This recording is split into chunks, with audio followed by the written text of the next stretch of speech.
Hello! Welcome. It is I, Kali Mortwood. This is Cleocatra. Perfect. Perfect. And we are continuing our journey through Ray Bradbury's The Halloween Tree. This is part 2. And so we are going to pick up right where we left off. And I believe it's in the beginning of chapter 5. Yes, so we just saw the Halloween tree for the first time. And it is a tree full of jack-o'-lanterns. Okay, let's adjust this and drink some water. And let us begin. Adjust our ears. Oh yeah, we're all over the place, aren't we? My goodness. My goth. Chapter 5. The pumpkins on the tree were not mere pumpkins. Each had a face sliced in it. Each face was different. Every eye was a stranger eye. Every nose was a weirder nose. Every mouth smiled hideously in some new way. There must have been 1,000 pumpkins on this tree, hung high, and on every branch. 1,000 smiles, 1,000 grimaces, times 1,000 glares and winks and blinks and leerings of fresh-cut eyes. And as the boys watched, a new thing happened. The pumpkins began to come alive. One by one, starting at the bottom of the tree and the nearest pumpkins, candles took fire within the raw interiors. This one, and then that, and then this, and then still another, and on up and around, 3 pumpkins here, 7 pumpkins still higher, a dozen clustered beyond, 100, 500, 1,000 pumpkins lit their candles, which is to say, brightened up their faces, showed fire in their square or round or curiously slanted eyes, flame guttered in their toothed mouths, sparks leaped out their ripe-cut ears, and from somewhere 2 voices, 3 or maybe 4 voices whispered and chanted a kind of sing-song or old sea shanty of the sky and time, and the earth turning over into sleep. The rain spouts blew spider dust. It's big, it's broad. A voice smoked from the rooftop chimney. It's broad, it's bright, it fills the sky of All Hallows Night. From open windows somewhere, cobwebs drifted. The strangest sight you've ever seen, the monster tree on Halloween. The candles flickered and flared. The wind crooned in. The wind crooned out, the pumpkin mouths tuning the song. The leaves have burned to golden red, the grass is brown, the old year dead. But hang the harvest high, oh see the candle constellations on the Halloween tree. Tom felt his mouth stir like a small mouse wanting to sing. The stars they turn, the candles they burn, and the mouse leaves scurry on the cold wind borne. And a mob of smiles shine down on thee from the gourds hung high on the Halloween tree. The smile of the witch and the smile of the cat, the smile of the beast and the smile of the bat, the smile of the reaper taking his fee, all cut and glimmer on the Halloween tree. Smoke seemed to sift from Tom's mouth. Halloween tree. All the boys whispered it. Halloween tree. And then there was silence. And during the silence, the last of the triples and quadruples of All Hallows Tree candles were lit in titanic constellations, woven up through the black branches and peeking down through the twigs and crisp leaves. And the tree had now become one vast, substantial smile. The last of the pumpkins now were lit. The air around the tree was Indian summer breathing warm. The tree exhaled sooty smoke and raw pumpkin smell upon them. Gosh, said Tom Skelton. Hey, what kind of place is this? Asked Henry Hank. The witch. I mean, first the house, That man and no treats, only tricks. And now, I never saw a tree like this in my life. Like a Christmas tree, only bigger. And all those candles and pumpkins. What's it mean? What's it celebrate? Celebrate.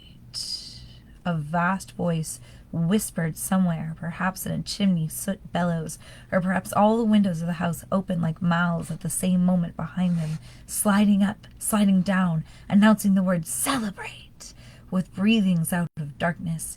Yes, said the gigantic whisper, which trembled the candles on the pumpkins. Celebration.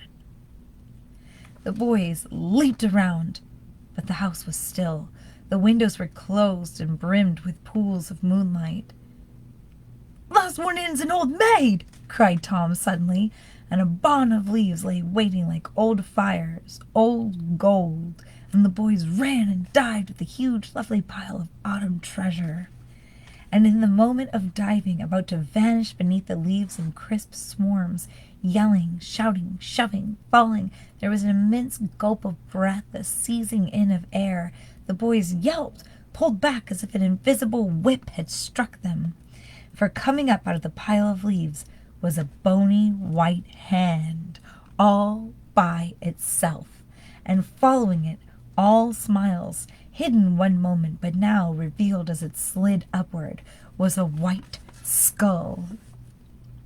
And what had been a delicious pool of oak and elm and poplar leaves to thrash and sink and hide in, now became the last place on all this world the boys wanted to be, for the white bony hand was flying on the air, and the white skull rose to hover before them, and the boys fell back, colliding, sneezing out their air in panics, until in one wild mass they fell flat upon the earth, and writhed and tore at the grass to fight free, scramble, try to run. "Help!" they cried. "Oh, yes, help!" said the skull. Then peal after peal of laughter froze them further as the hand upon the air, the bony skeleton hand, reached up, took hold of the white skull face, and peeled it down and off. Boys blinked once behind their masks. Their paws dropped. Jaws dropped, though none could see them dropping. The huge man in dark clothes soared up out of the leaves, taller and yet taller. He grew like a tree. He put out branches that were hands. He stood framed against the Halloween tree itself, his outstretched arms and long white bony fingers festooned with orange globes of fire and burning smiles. His eyes were pressed tight as he roared his laughter. His mouth gaped wide to let an autumn wind rush out. Isn't it beautiful? It's just so beautiful. "Not treat, boys, no, not treat. Trick, boys, trick, trick." They lay there waiting for the earthquake to come, and it came. The tall man's laughter took hold of the ground and gave it a shake. This tremor passed through their bones, came out their mouths, and it came out in the form of still more laughter. They sat up amid the ruins of the thrashed-about leaf pile, surprised. They put their hands to their masks to feel the hot air leaping out in small gusts of echoing mirth. Then they looked up at the man as if to verify their surprise. "Yes, boys, that was a trick you'd forgotten. No, you never knew." And he leaned against the tree, finishing out his fits of happiness, shaking the trunk, making the 1,000 pumpkins shiver and the fires inside to smoke and dance. Warmed by their laughter, the boys got up to feel their bones and see if anything was broken. Nothing was. They stood in a small mob under the Halloween tree, waiting, for they knew this was only the beginning of something new and special and grand and fine. "Well," said Tom Skelton. "Well, Tom," said the man. "Tom!" cried everyone else. "Is that you?" Tom in the skeleton mask stiffened. Or is it Bob or Fred? No, no, must be Ralph, said the man quickly. All of those, sighed Tom, clapping his mask hard in place, relieved. Yeah, all, said everyone. The man nodded, smiling. Well, now you know something about Halloween you never knew before. How did you like my trick? Trick! Yes, trick! The boys were catching fire with the idea. It made all the good glue go out of their joints and put a little dust of sin in their blood. They felt it stir around until it pumped up to light their eyes and stretch their lips to show their happy dog teeth. Yeah, sure! Is that what you used to do on Halloween? Asked the witch boy. This and more. But let me introduce myself.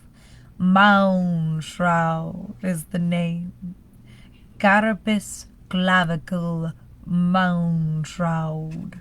Does that have a ring, boys? Does it sound for you? It sounds, the boys thought. Oh, it sounds. Moundshroud.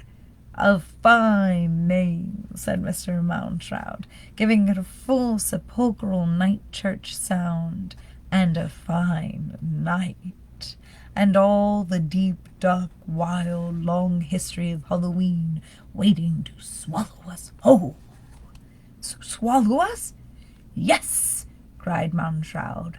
Lads, look at yourselves. Why are you, boy, wearing that skull face? And you, boy, carrying a scythe? And you, lad, made up like a witch? And you. He thrust his bony finger at each mask. You don't know, do you? You just put on those faces and old mothball clothes and jump out, but you don't really know, do you? Well, said Tom, a mouse behind his skull-white muslin. No. Yeah, said the devil boy. Come to think of it, why am I wearing this? He fingered his red cloak and sharp rubber horns and lovely pitchfork. And me this, said the ghost, trailing its long white graveyard sheets. And all the boys were given to wonder and touch their own costumes and refit their own masks. Then wouldn't it be fun for you to find out? Asked Mr. Moundshroud. I'll tell you. No, I'll show you. If only there was time. It's only 6:30. Halloween hasn't even begun, said Tom, cold in his bones. 6:30? Early. What time do they go out? 5? True, said Moundshroud. All right, lads. Come along. He strode. They ran. At the edge of the deep, dark night ravine, he pointed over the rim of the hills and the earth, away from the light of the moon, under the dim light of strange stars. The wind fluttered his black cloak, and the hood that half shadowed and now half revealed his almost fleshless face. There, do you see it, lads? What? The undiscovered country. Out there. Look long. Look deep. Make a feast. The past, boys, the past. Oh, it's dark. Yes, and full of nightmare. Everything that Halloween ever was lies buried there. Will you dig for bones, boys? Do you have the stuff? He burned his gaze at them. What is Halloween? How did it start? Where? Why? What for? Witches, cats, mummy dusts, haunts. It's all there in that country from which no one returns. Will you dive into the dark ocean, boys? Will you fly in the dark sky? The boys swallowed hard. Someone peeped. We'd like to, but Pipkin, we've got to wait for Pipkin. Yeah, Pipkin sent us to your place. We couldn't go without him. As if summoned in this instant, they heard a cry from the far side of the ravine. Hey! Here I am! Called a frail voice. They saw his small figure standing with a lit pumpkin on the far ravine ledge. "This way!" they all yelled. "Pipkin, quick! Coming!" was the cry. "I don't feel so good, but I had to come. Wait for me." Chapter 6. They saw his small figure run down the middle of the ravine on the path. "Oh, wait! Please wait!" The voice began to fail. "I don't feel well. I can't run. Can't. Pipkin!" everyone shouted, waving from the edge of the cliff. His figure was small, small, small. There were shadows mixed everywhere. Bats flew. Owls shrieked. Night ravens clustered like black leaves in tea. The small boy running with his lit pumpkin fell. "Oh!" gasped Mounshroud. The pumpkin light went out. "Oh!"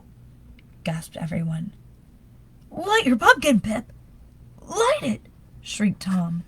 He thought he saw the small figure scrabbling in the dark grass below, trying to make it strike a light. But in that instant of darkness, the night swept in.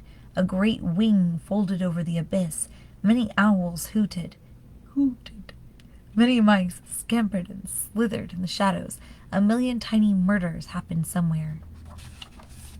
Okay, just so we're all on the same book. This beautiful picture of, can you see it? Of Pipkin there in the ravine, so far away, being swallowed by darkness. Yes. Come on. You can come up here. Come on. I'm not feeding you until I'm done. But yes, you can come say hello. "Light your pumpkin, Pip!"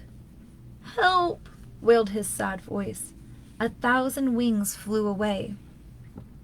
A great beast beat the air somewhere like a thumping drum. The clouds, like gauzy scenes, were pulled away to set a clean sky. The moon was there, a great eye. Oh, goodness. It looked down upon an empty path. Pipkin nowhere to be seen. Way off toward the horizon, something dark frittered and danced and slithered away in the cold star air. "Help! Help!" wailed a fading voice. Then it was gone. "Oh!" mourned Mr. Mounshroud. "This is bad. I fear something has taken him away." Where?" gibbered the boys, cold. "To the undiscovered country. The place I wanted to show you. But now—" "You don't mean that thing in the ravine, it or him or whatever that something was death? Did he grab Pipkin and run?" "Borrowed is more like it. Perhaps to hold him for ransom," said Mounshroud. "Can death do that?" "Sometimes, yes." "Oh, gosh!" Tom felt his eyes water. "Pip, tonight, running slow, so pale. Pip, you shouldn't have come out." He shouted at the sky, but there was only wind there and white clouds floating like old spirit fluff and a clear river of wind. They stood cold, shivering. They looked off to where the dark something had stolen their friend. "So," said Mounshroud, "all the more reason for you to come along, lads. If we fly fast, maybe we can catch Pipkin, grab his sweet Halloween cone candy soul, bring him back, pop him in bed, toast him warm, save his breath. What say, lads? Would you solve 2 mysteries in one? Search and seek for lost Pipkin, and solve Halloween all in one fell dark blow." They thought of All Hallows Night, and the billion ghosts wandering the lonely lanes and cold winds and strange smokes. They thought of Pipkin, no more than a thimbleful of boy and sheer summer delight, torn out like a tooth and carried off on a black tide of web and horn and black soot. and almost as one, they murmured, "Yes."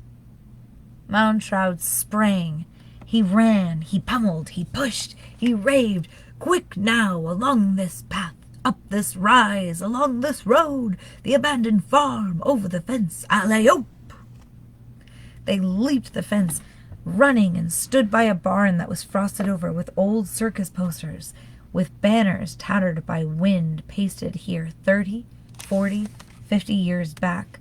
Circuses passing through had left patches and swatches of themselves 10 inches thick. "A kite, boys! Build a kite! Quick!" Chapter 7. Do we have time to finish chapter 7? I'm going to say yes.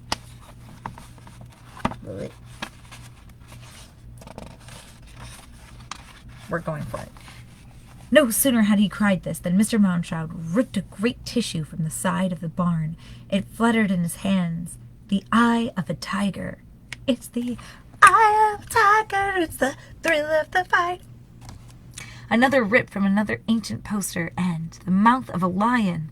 The boy heard roars of Africa down the wind. They blinked. They ran. They scratched with fingernails.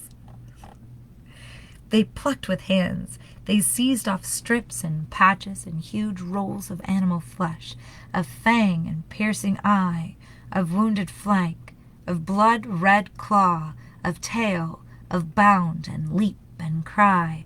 The whole side of the barn was an ancient parade stopped dead.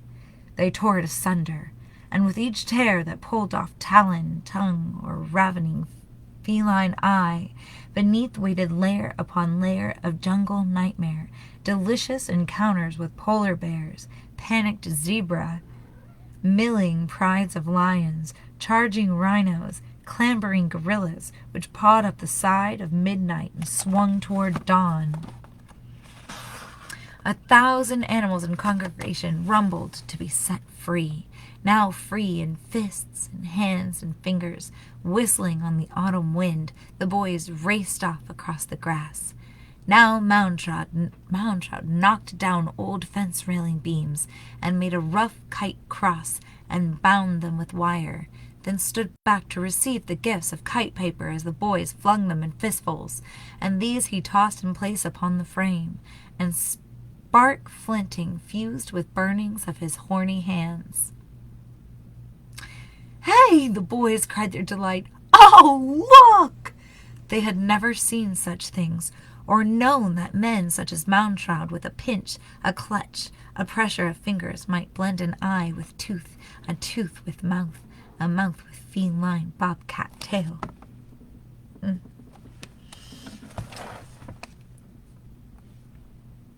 Lost my spot. All mingled beautifully into a single thing. A wild, jigsaw-puzzled jungle zoo billowed and trapped, pasted and tied, growing, taking color and sound and pattern in the light of the ascending moon.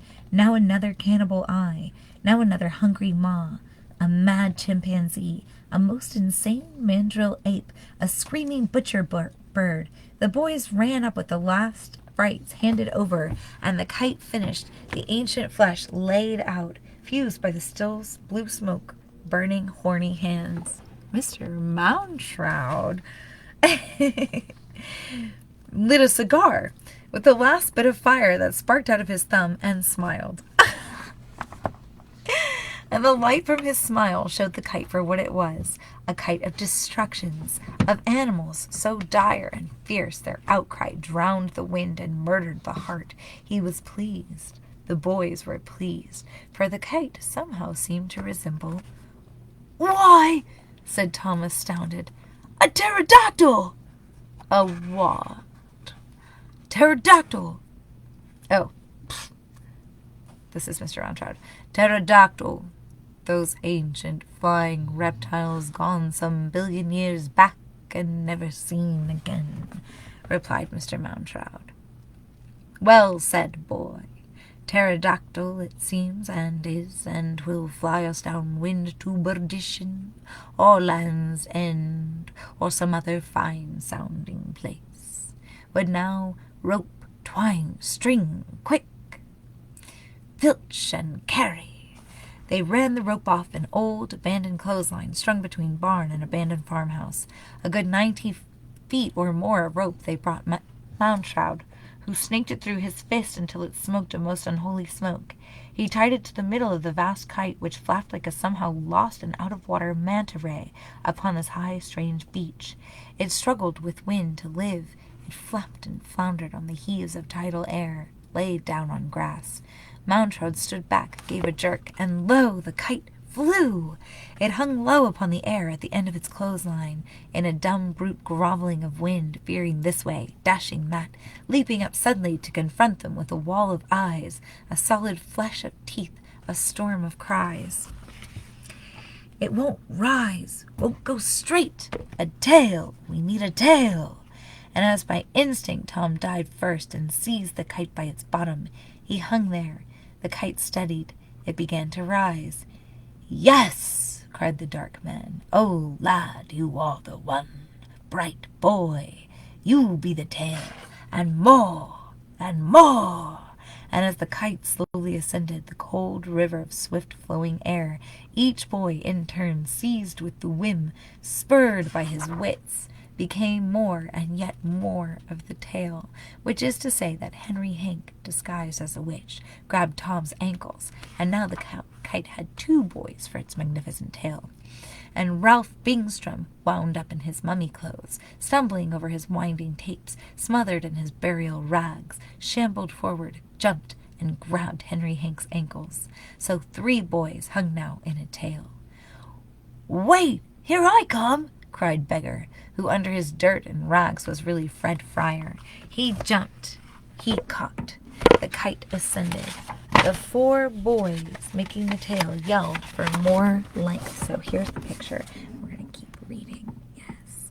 Then they got it when the boy dressed as an 8-man. Can you see the picture? This is getting worse and worse. It's right there. Here's the kite, okay, with all the faces. And then there at the bottom hanging is Mr. Tom Skelton, and underneath is Hank, Henry Hank, the witch boy. See, with all the animal faces. Okay, anyway. Yes. They got it when the boy descended dressed as an 8-man, scrambled and grabbed ankles, followed by the boy dressed as Death with a scythe, who did dangerously likewise. "Watch out with that scythe!" The scythe fell and lay in the grass like a lost smile, but the 2 boys hung down now from all the half-washed ankles, and the kite rose more, higher, higher, adding a boy and a boy and a boy, until with a yell and shout 8 boys were down hung in a magnificent thrashing tail, the last 2 being Ghost, who was truly George Smith, and Wally Bob, who, inspired, made himself to look like a gargoyle fallen off the top of a cathedral. The boys yelled with elation. The kite swooped and took off. "Hey!" Whoosh! The kite purred with 1,000 animal whispers. Whang! The kite rope strummed the wind.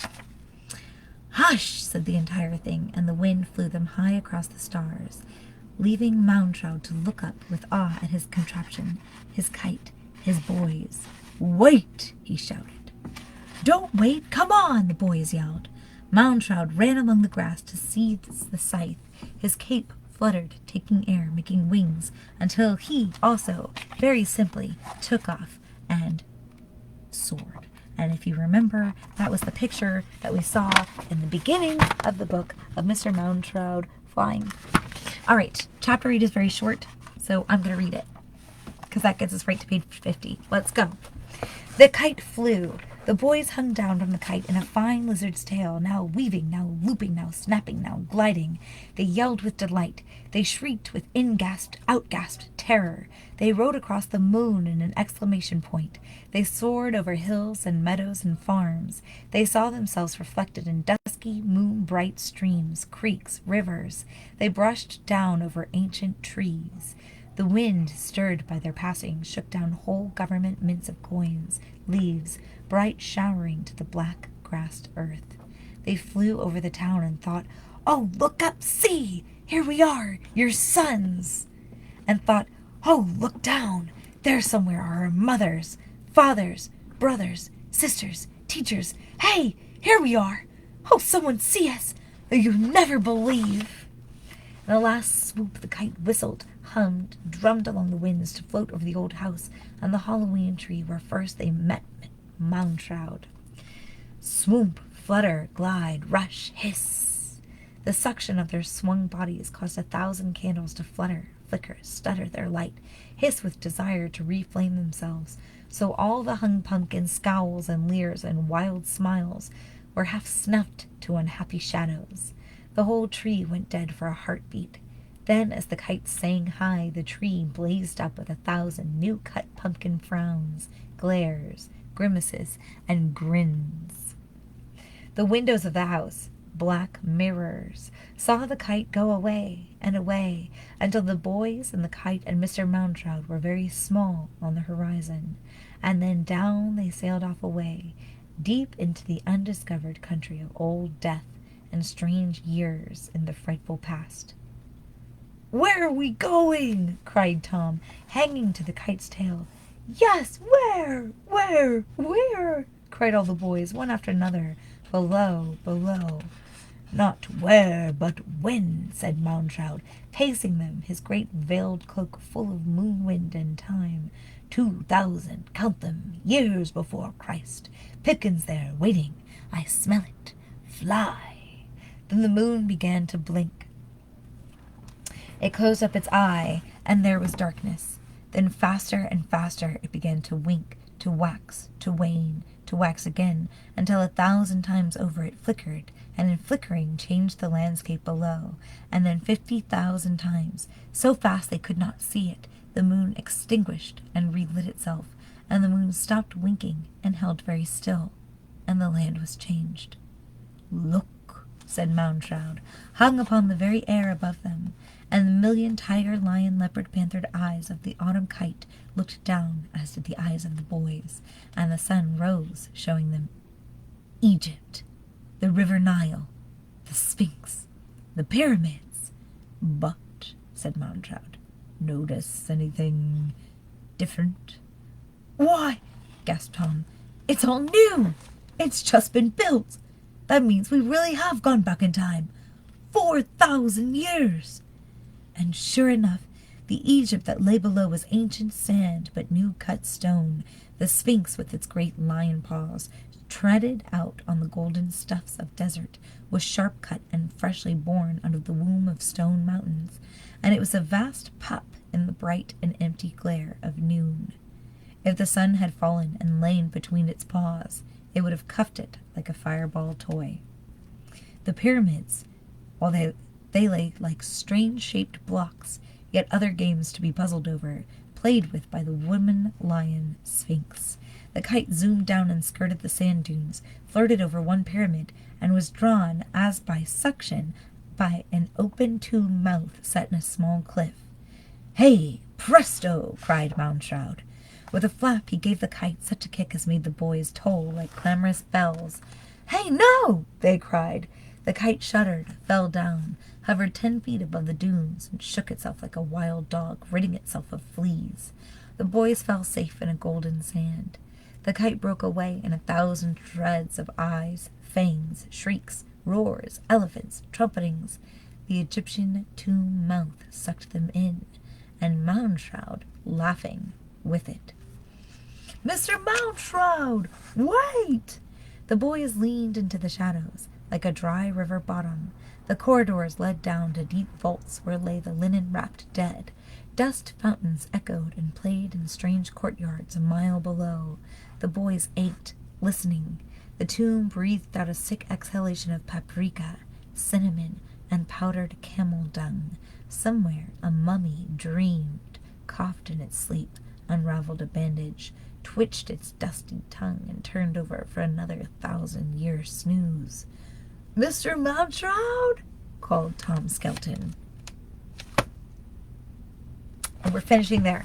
So that is the end of chapter 8, and we are on page 50, and I believe this is going to be done in 6 parts. So we have just finished part 2, and we did go over tonight, and that's my fault because I wanted to show you the pictures and etc., but we're just going to deal with it.